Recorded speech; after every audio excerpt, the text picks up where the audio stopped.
刚出生，我妈就想把我捂死在襁褓中，原因竟只是因为我是女儿身。好在投胎前我保留了前世记忆，这才捡回了一条性命。我穿越成了恶毒女配刚出生的女儿，我还没来得及啼哭，就被丫鬟提起身子，掰开双腿，是个丫头。丫鬟拿着白布捂住我，哀叹道：“哎，可惜夭折了。”尚在襁褓中的我，发挥了人生中的巅峰演技。我缓缓停止挣扎，负责检查的丫鬟没怀疑一个婴儿会憋气，她用手探了探我的鼻息，就将我用白布裹住，带出门扔到乱葬岗。我被白布裹住，挡住了视线，这也让我的听觉被放到最大。淅淅一滴的啃食声和呼啸的风声混杂，犹如孤魂游荡。我嚎叫起来。过了很久，一双手将我脸上的白布掀起，得救了。再次醒来，是在颠簸的马车里。丫鬟掀开了我的襁褓，对着一雍容华贵的美人道：“是位小姐。”美人轻叹，在乱葬岗这么久都没死，她命不该绝。主子，她是荣华郡主的女儿，留下她要是被那位知道了，咱们担不起。荣华郡主，我心里咯噔一下。怎么和我看过的那个小说里的头号恶毒女配名号一样？猝死前，我刚好在追一部小说《嫡女亲歌》，一本古早玛丽苏小言，大致讲的是大起朝将军之女配亲歌，天真烂漫。面对继母和妹妹的针对，她处处隐忍。偶然发现母亲是被人害死后，她擦干眼泪，揭穿继母和妹妹的阴谋，为母报仇。同时，她和太子先婚后爱，两人之间经历你爱我，我爱他，你不爱我了，我爱你，你又爱他，你听我解释我不听，你要听我不听的虐恋剧情。这期间，他吸引了无数男配，风流王爷、儒雅世子、爽朗首辅，前赴后继地给予他关爱，而我成为了里面的前期头号恶毒女配，荣华郡主的女儿。为什么是头号？因为她要和女主抢男主。为什么是前期？因为她死得比较早。在小说的前半段，我满脑子都是剧情，没注意到我又换了地方。那位美妇将我交给一化着浓妆的老嬷嬷，你好生养着她，记着她不能接客。接客？什么接客？夫人，您说笑了，咱们青楼哪有不接客的？美妇扔出一袋沉甸甸的东西，老鸨的语调一转，当然也不是没有例外。就这样，我在青楼安顿下来，老鸨收了钱，将我丢给年纪大了的红菱，便不再来头。5年，我的日子很安生。那位美妇每年都派人送来大量银钱，老鸨喜笑颜开，甚至任我读书识字。可到第6年，银钱断了，我从2进的客房搬到了大通铺的柴房，读书自然也断了。老鸨说没钱，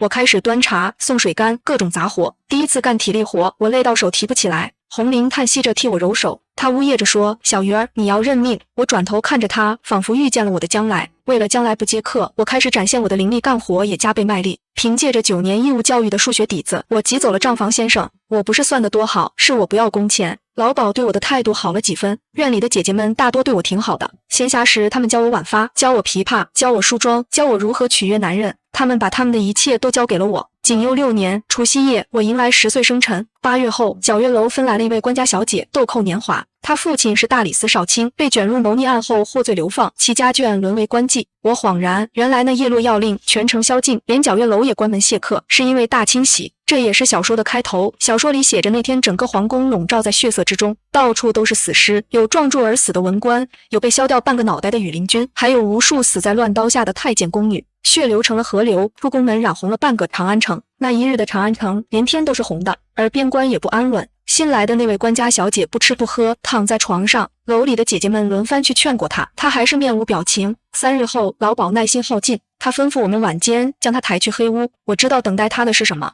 楼里新来的烈性女子，若是不服管教，都会被扔去黑屋，一个铜板就能上，一整晚都得接客。曾有位姑娘一夜接了17位，第2天抬出来的时候，下体溃烂。往来的客人都是这皇城之中最粗鄙、最卑贱之人，脚夫到夜乡的老叟，甚至还有乞丐。老鸨给取了个名字叫魔性子，他曾得意洋洋地同我们诉说，这个方法是他独创的，再烈的女子也撑不过一晚，他们会被打碎脊骨，碾碎自尊，再也无法傲气。那位一直柔弱的官家小姐出来后就撞了墙，老鸨急得直骂娘，这是官妓，若是无端丧命，他也要脱一层皮。我偷偷对红菱说，他不会死了。红菱诧异，为什么？寻死未果后很难有勇气第2次寻死，何况他一开始就不想死。从大牢到青楼再到接客，他足足有半个月的时间可以寻死。他想活，只是一时没想开。这日轮到我送饭，进了门，我便自顾自地开始倒茶。你识字吗？床上的官家小姐动了，她转头看着我，我点点头。那你会作诗吗？楼里的姐姐识字的很少，要是你会作诗，说不定能当清官人。她惨然一笑，哈哈，清官人还不一样，是半点朱唇万克长，在男人身下苟延残喘的玩意儿。半点朱唇万克长，你还可以把男人玩弄于股掌之间，享受他们为你争风吃醋。他转过头盯着我，半晌才开口，你几岁被卖进来的？刚出生就被扔到这了。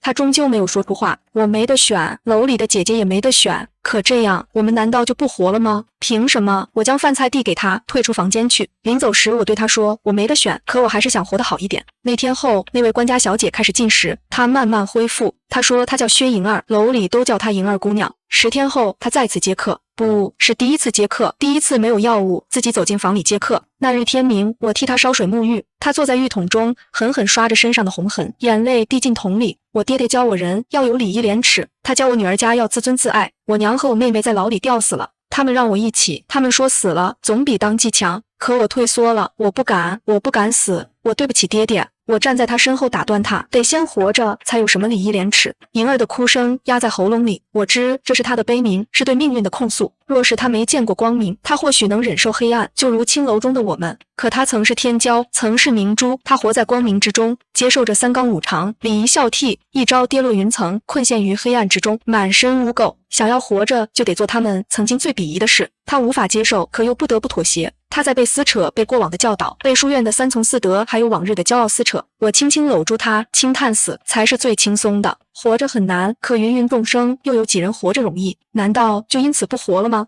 我们要活着，因为活着才有希望改变，哪怕是苟活。和生死比起来，以色侍人算个屁。莹儿很快融入青楼生活，她在闲暇时会教我们认字。楼里的姐姐们大多来了，红玲也来了。她说想学会写自己的名字。我11岁这年，侯府世子用黄金千两赎走了花魁姐姐，她欢天喜地地同我们道别。所有人都说她是苦尽甘来，从此享福了。虽说是个妾，但到底上岸了。只有老鸨在骂，说他傻，人家什么没见过，会被你这玩意儿迷住眼，等着瞧吧，享什么福，不过是一件华贵的玩意儿罢了。绿意悄悄捅我，咬耳朵，妈妈就是酸。同年冬，皇上驾崩，太子继位，改年号为天元。小说终于迎来了尾声，封后大典共进行了5日，普天同庆，皎月楼也难得的歇业。我跟着人群走在街上，听着礼官宣读皇后封号。艳阳冬日，我却浑身颤抖。裴明珠皇后不是裴青哥，跌跌撞撞地回到皎月楼。我把自己关在房间，我拼命回想着剧情的细节，可是10多年过去，那些记忆早已模糊。我问莹儿，她认识裴明珠吗？裴明珠中规中矩吧，她的风头都被她姐姐盖住了。我对她印象不深，不过她命不错。谁能想最后是成王登基？我瞪大了眼，嗓音拔高，成王。小说里的镶边男配，连戏份都没几句的男配。莹儿疑惑地看着我，有些不确定地问我，你说的是先太子吧？裴青哥的夫君，他早在景佑36年春就坠马身亡了。你不知道，景佑36年春，我高招值日不退，在红林的小院里休养了整整1月，几乎与世隔绝。等我出来，事态已经平息，毕竟太子什么的离我们太远了。或许嫖客里有关心的，但我还未接客，无法得知。楼中的姑娘们也不会在闲暇时特意谈论这些，我们更关心的是如何多攒钱，哪些客人好相遇，甚至脸上的褶子如何少一些，都比一个太子的去世更能牵动我的心弦。曾经的我认为剧情是不可逆的，每日关心的是如何生存。可如今剧情改变了，男主死了，女主也不知所踪，我是否也可以摆脱这宿命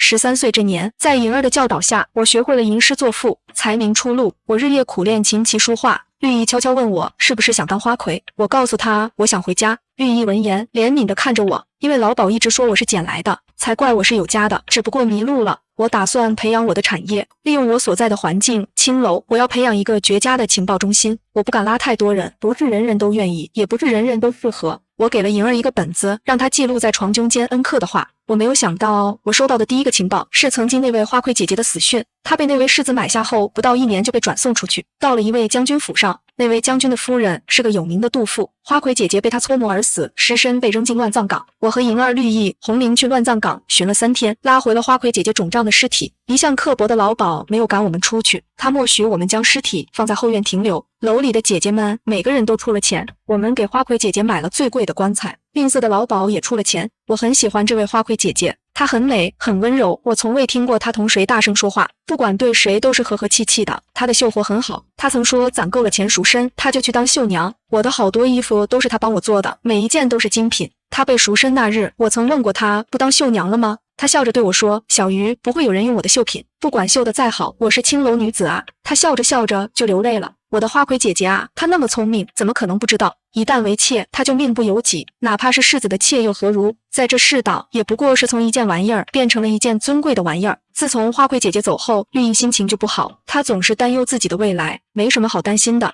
我安慰她，应当没有什么比青楼女子还惨的了。绿意哭得更凶了，她说她想娘了，要是我娘在，我就不会被卖到这儿了。绿意比我大几岁，家中只剩一个哥哥，他是在13岁那年被家里的嫂嫂卖进来的。刚来的时候受的脱相，显得一双大眼格外瘆人。老鸨以此为由，成功的将他的卖身钱砍了一半，只用1两银子买下了绿意的今生。他刚来那天，一口气吃了3个馒头，又喝了半桶水，夜里肚子撑得老大，把红玲吓得一晚上没睡着。吃饱了还是改不了馋嘴的毛病。老鸨喝醉了，常常同我们讲，男人没一个好东西，都是靠不住的。你们记住了，我们这一行的想要全虚全伪的活着，就不能对男人动情。绿意很惜命，他将这句话抄写下来，贴在房间里，日日诵读。天元4年，西南大旱，赤地千里，皇上开国库赈灾。1月后，旱灾的消息被城中新开的铺子盖去。皎月楼的变化不大，我们在京城，西南的大旱离我们太远，恶条满地，一子而食的惨案也化为笔墨几行，离皇城中的贵人太远。我对西南大旱唯一的印象是薛二，他是投奔过来的难民。他的叔叔皎月楼里负责稻叶乡的老叟求了老鸨几日，老鸨也没松口答应招薛二做工。无他，薛二太瘦了，风一吹的晃几下，老鸨害怕招来干不了活。薛二弓着身子也在后门，身上的衣衫并不合身，空荡荡的，露出的手腕只剩一层皮贴在骨头上，看得人心惊。他望向我，双颊凹陷，眼神空洞。他的前方是他的叔叔，白发的老人放下尊严，弯着腰向老鸨恳求。我都说了几遍了，我这也是做慈善的吗？他瘦成这样，跑堂都会把客人吓跑。老鸨不耐烦，将人轰出去。月底我报了银钱，找到正在打叶子牌的老鸨。我们人手不够了，尤其是前面跑堂的，他们忙不过来。你先找几个短工干着去，别耽误我打牌。薛二就这样进了皎月楼，红玲把他安排在后院干些杂活，等他脸上长肉了，再安排到前面跑堂。半月后，老鸨在后院发现了薛二，他正要发火，我先开口说，第1个月工钱减半，我包了。他最终还是同意了。1月后，薛二开始长肉了，我意外地发现他挺好看的。我让他跟着楼里的护院学学功夫，人嘛，技多不压身。闲暇时，我会带着他前往城郊废弃的城隍庙，这里住着很多乞丐，大多年纪很小，在城中抢不到位置，只能在城郊落脚。我会送一些饭食给他们，有时候我会教他们常用的字，教他们99乘法表，同时也物色我的情报传递员。刚开始，我和薛二选了几个小乞丐负责传递消息，后来赚了点钱，我们就开了一家茶楼，负责管理的是栓子，他自幼流浪天下，不过12岁，人滑的让我叹为观止，最适合卖情报。天元6年，薛二离开了皎月楼，我们用卖情报的钱开了一个镖局，他招募了一批打手，明面上送镖，暗地里也为我们的情报茶楼保驾护航，我们的生意更上一层楼。天元7年没什么重要的事，就是我满17接客了，而我的情报中心也初具规模，内有我、莹儿、绿意打听消息，外有薛二替我们联系卖家。买卖消息很累，但赚的钱也不少。疏拢仪式上，我一曲凤求凰，弹出了我的才名，也让我的拍价一路水涨船高。老鸨笑眯了眼，红玲哭红了眼。红玲拿出所有的积蓄给老鸨，求他别让我接客。莹儿、绿意也是掏出了老本，楼里好多看我长大的姐姐都出了钱。从生在青楼里的那一刻，我就没想过全身而退。我告诉自己，我是新时代的女性，接客嘛，指不定谁挑谁呢。我哭成了狗，老鸨没答应，他骂我一顿。他说我的拍价已经涨到了5000两，他让我们别耽误他赚钱。红玲还不死心，仍旧四处为我奔波，我的眼泪又要掉下来。当初不是你说让我认命的吗？晚间，老鸨替我挽头发，你恨我吗？我摇摇头。虽然他世俗圆滑，刻薄吝啬，还很心硬，逼着很多姐姐接客，但他对我们还行。他不会赶走年老色衰的姐姐们，留他们在楼里打杂干活，衣食无忧。他的抽成也不高，姐姐们只要攒足了钱想赎身，他立马放人。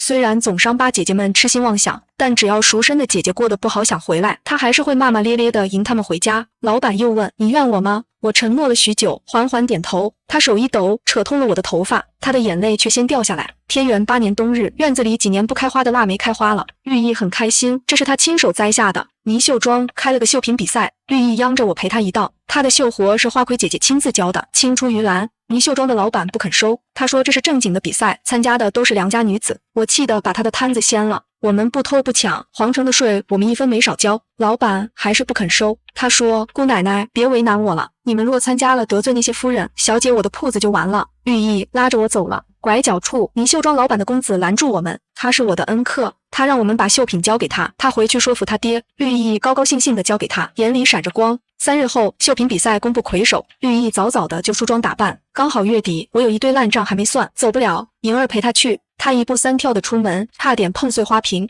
老板骂道：“死丫头，别高兴得太早，什么名次都捞不到。”话虽如此，昨夜他还是放了绿意的假，就为了早些睡，今日精神好些。绿意是笑着出门的，却被抬着回来，他差点被打死。得知消息时，我正在算账，算盘摔了一地，我一路狂奔到绿意房间。红玲和莹儿已经到了，莹儿的头发乱糟糟的，脸上也有血痕。绿意蜷缩在床上，浅蓝的衣衫被染得通红，血迹晕染开，密密麻麻地笼罩住绿意小巧柔软的身躯。她呢喃着：“不是我偷的，是我绣的。”怎么回事？莹儿说，他们去到泥绣庄，发现绿意的绣品的确是魁首，只是不是绿意的名字。那幅春江花月夜的绣品变成衙役女儿的了。那姑娘拿着魁首的奖品，正在台上同人说笑。莹儿气不过，当场拆穿了。现场一片混乱，泥绣庄老板的公子把他们拖走。他说他没能说服他爹，正打算还回绣品，被上门的衙役看见。那人说他女儿正要说服家，若是有了单女红的名声，会更好相看。泥绣庄老板当场就把那幅绣品给了衙役，他来不及阻止。泥绣庄公子不停地道歉，说会给他们一个说法，他们无法，只能先回来。回来的路上，一群流氓堵住了他们。他们拖着绿意到大街上，撕破他的衣服，一边打他，一边说他是个小偷，偷了良家女的绣品冒充自己的。周围的人围绕着他们指指点点，一个个眼神，一刀刀的话语都比砸到身上的拳头还要痛。不是你们撒谎，是我绣的，是我绣的。周围人看着癫狂的绿意更兴奋了，他们骂着唾弃着，开始扔东西到绿意身上。莹儿和泥绣庄公子拼了命才把绿意带回来。绿意发了高热，我们日夜守着他。3日后，他醒来了，第一句话便是：“我没撒谎，那是我的绣品。”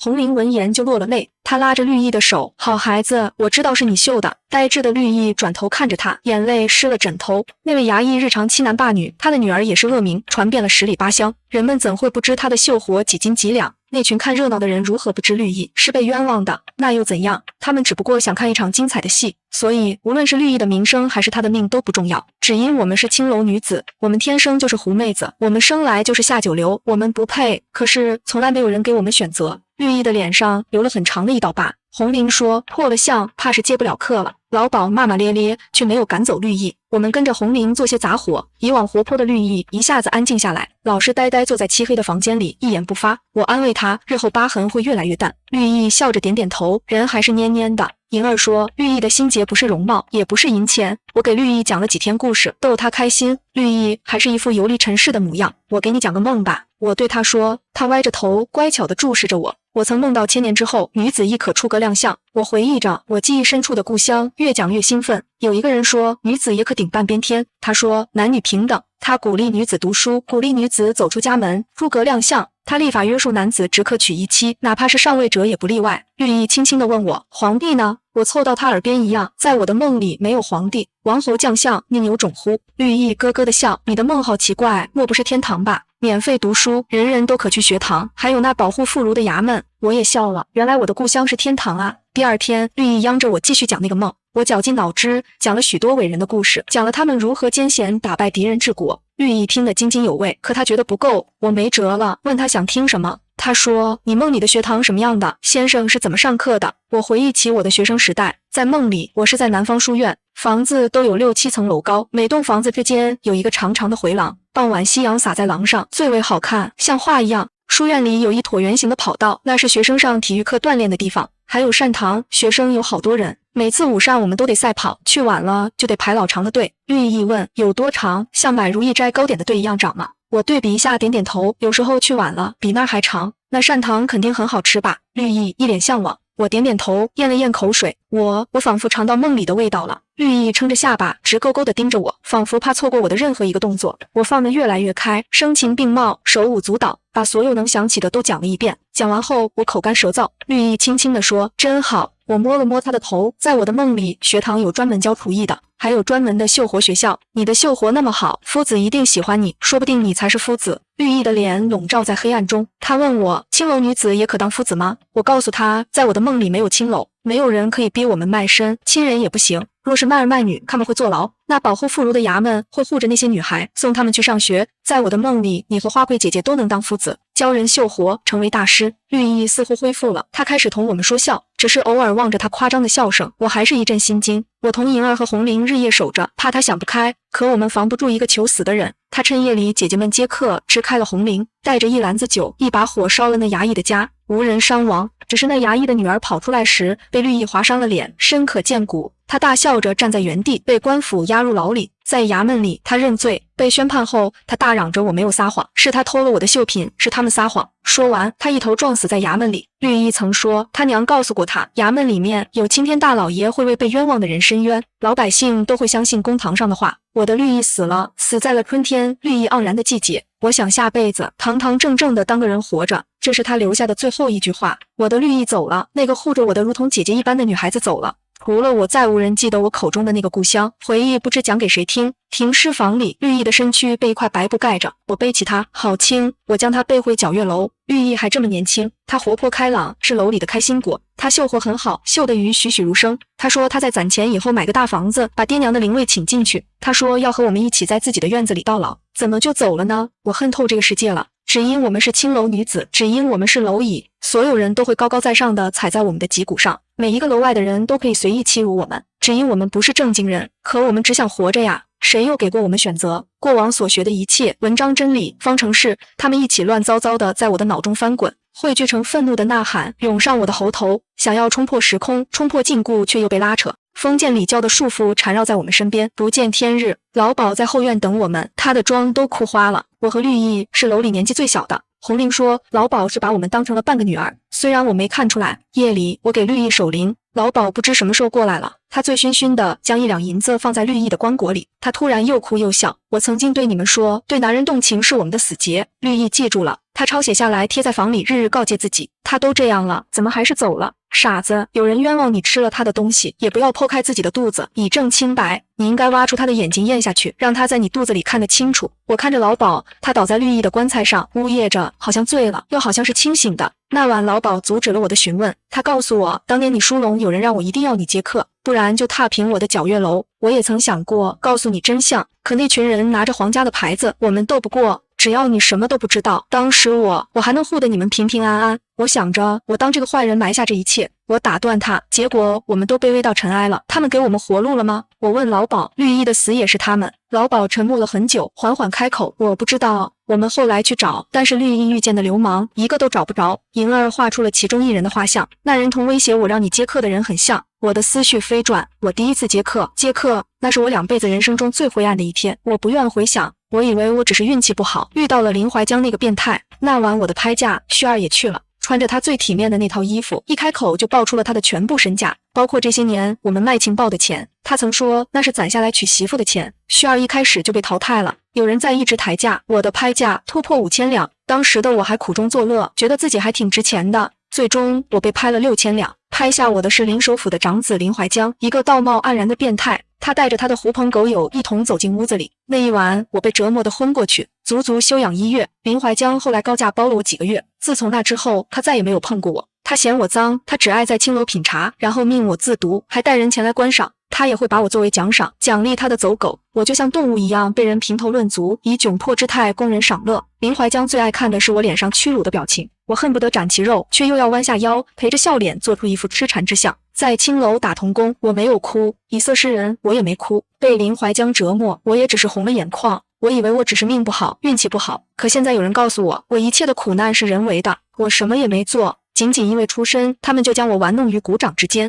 想起来就挥挥手，吩咐几声毁掉我的生活，碾碎我的自尊，逼死我的亲人。这是我第一次如此直观地直面这个世界，直面强权。他压在我身上，压碎了我的脊骨，压得我家破人亡。花魁姐姐肿胀的尸体，绿意染红的衣衫，死前的哀鸣，还有在林怀江脚下毫无自尊的我，一幕幕撕扯着我。我意识到我早已不是故事的旁观者，我成了局内人。我和旭儿派人日夜盯着那衙役，我们的人将他的家人一旦落单，就会被打劫暴打。我们找的都是下3街的一些无赖，无他脚程够快，又熟悉京城的路，一次也没有失手过。半月下来，那衙役交代了。他说他只不过是收钱办事。我问他是谁，他却打死不说。我对着铜镜意识到我可能犯了一个错。这些年我以为我隐藏得很好，可或许我一开始就暴露了。女儿像妈，好像天经地义。我虽从未见过荣华郡主，可京城怎会没人见过？所有的一切不合理之处有了解释。在成年后找上门的仇家，拍下我那日楼里的陌生面孔。前仆后继的人前来买我一夜，他们总是带着探寻与戏谑的目光。我拿到了荣华郡主的画像，和我有7分像。画像是林怀江给我的。他散漫地坐下，开始沏茶。他的茶杯、茶具都是自己带来的，胸无点墨，派头到足。总有一日，我要将他扔到猪圈里。你同当年的荣华郡主5分相似，当然你没有那种皇家气度，一股子廉价的风尘味。我们也不过来看个稀奇，碰你我都嫌脏。不过你得谢谢我，那夜我故意帮你抬价，你赚了不少吧？当然啦，这几个人我都不认识，我就来看看稀奇。就你一个只长个子不长大脑的才会被利用了，还一无所知。拿到画像，我大概猜个七七八八，但幕后之人在试探我，试探我真的是荣华郡主后人，还是单纯的长得像。所以他们忽悠着林怀江这群变态来折辱我。那日我和绿意送绣品，他们误以为是我的绣品，所以让衙役李代桃僵，又联系流氓搓磨我的自尊。林怀江虽然是个变态，可他脑子跟不上，我忽悠几句他就交代了，是在裴献之那里看到的荣华郡主画像。裴献之我也有耳闻，是当今皇后的侄子，也是裴青哥的娘家人，他们搞我合情合理，所以我搞他们也是合情合理。老鸨病了，绿意走后，他的身体就不大好，春日里又着了凉，一下就倒下了。他虚弱地靠在床上，指点着他皎月楼的江山。后来他病得更严重，整日里昏睡，偶尔醒来也是望着窗外的天，脸上的神情是我从未见过的温柔。只有这天还是一样啊，这几个月皎月楼的生意都是红菱在打理，他忙得团团转，人却比以前精神。我忙着照顾老鸨，没注意薛二已经很久没来皎月楼了。等我再次听到他的消息，是在官府的悬赏令上，他偷了裴府的东西，还杀了人，赏金100两。我想联系他，银儿拦住我，小鱼小心，裴家有诈，